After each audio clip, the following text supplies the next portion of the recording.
Well, Sanjay, Sanjay, you've had your say. You've said some very strong things, and I'm going to appeal. And our first caller this evening to answer this question of whether we are united as a country in response to yesterday is Sanjay. Sanjay, good evening. Hi, Nigel. You all right? Well, I'm a little bit depressed by it all, aren't you? Yeah, I am as well. I don't think we're united at all. To be honest with you, I think we're completely apart. And I like to divide it into three separate groups. First of all, you've got left-wingers who are completely in denial, who just keep shouting racism, bigotry, fascism to the people who want to talk facts.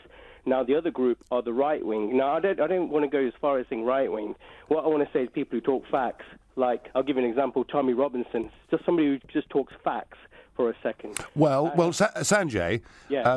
I don't know whether you saw the clip of Tommy Robinson down on the embankment yesterday.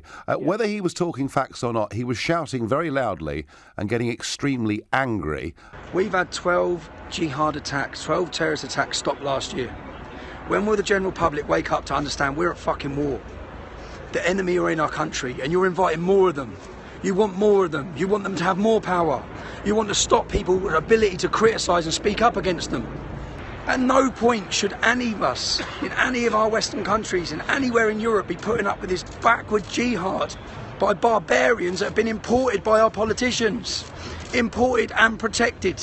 I'm not actually sure that in terms of tone that was necessarily helpful when the bodies were still lying on the bridge. Yeah, I sort of agree, but I think he was just more passionate than anything. Okay, so then you got the third group, which is the Muslims, which is in the middle. Now, I'm not blaming all Muslims, Nigel. All I'm saying is this. Look, majority of Muslims are human beings. The problem is Islam. Now, all I want to say is this. I don't feel Muslims do enough to condemn it. And the reason I say that is I'm sitting there talking over the phone, I don't agree with it, or notinmyname.com, all that nonsense is not enough. Because the same Muslims who go out and shout on the streets if a council refuses to build a mosque or something, and they go shouting on the streets in a group of gang, where are those people when these sorts of things happen? I don't see it.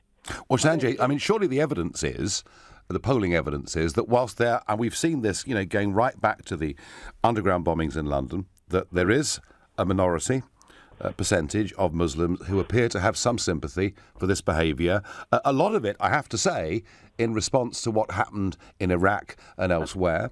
But the vast, vast, vast majority of British Muslims, many born, not all, but many born here, when they're asked this question, Sanjay, say that they do support the values of this country. Is it those people you're saying need to be more vociferous in speaking out against evil? Yes, you're right. I do agree with that. Yes, they're the people. But at the same time, Nigel, I feel that the majority of Muslims are intolerant. And let me explain why. Because how many of these majority of Muslims will ever admit that Islam is an intolerant Arab idea?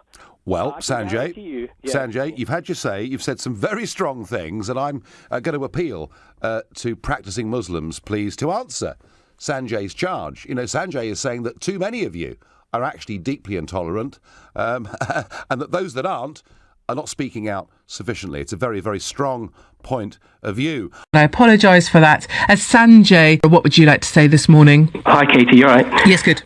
I wanted to say that I feel like it's the job of the Muslims who should be condemning it, considering 90% of these child gang rapists of Muslims, and there's only 4% Muslims in the UK, it makes up a large quantity. I feel like they should be doing the condemning, because the thing is, when non-believers are doing it, they seem to get in trouble or shouted racism, fascist or bigot.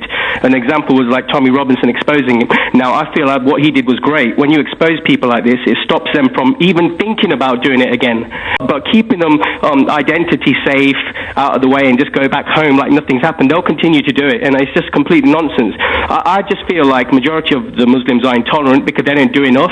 Can I ask you, Sanjay, so I do see one side, let me just say, for clarity, in terms of making sure that court case, or a court case, case could proceed is very important, because if we're outside courts and we break or we violate the laws surrounding courts, then we end up having these court cases thrown out. And as you would appreciate, that is not something we would like. Filming or recording of courts and court precincts is illegal under Section 41. I'm sorry to bore you with this, but Section 41 of the Criminal Justice Act. People need to bear in mind you cannot be filming outside courts in a certain way. Why are you hiding your face, mate? Why are you hiding your face? Because it's not an 11-year-old kid. Because it's not a little white girl. What's the matter? What's the matter? Why are you hiding your face? What's the matter? Are you Mohammed, are you? Nope.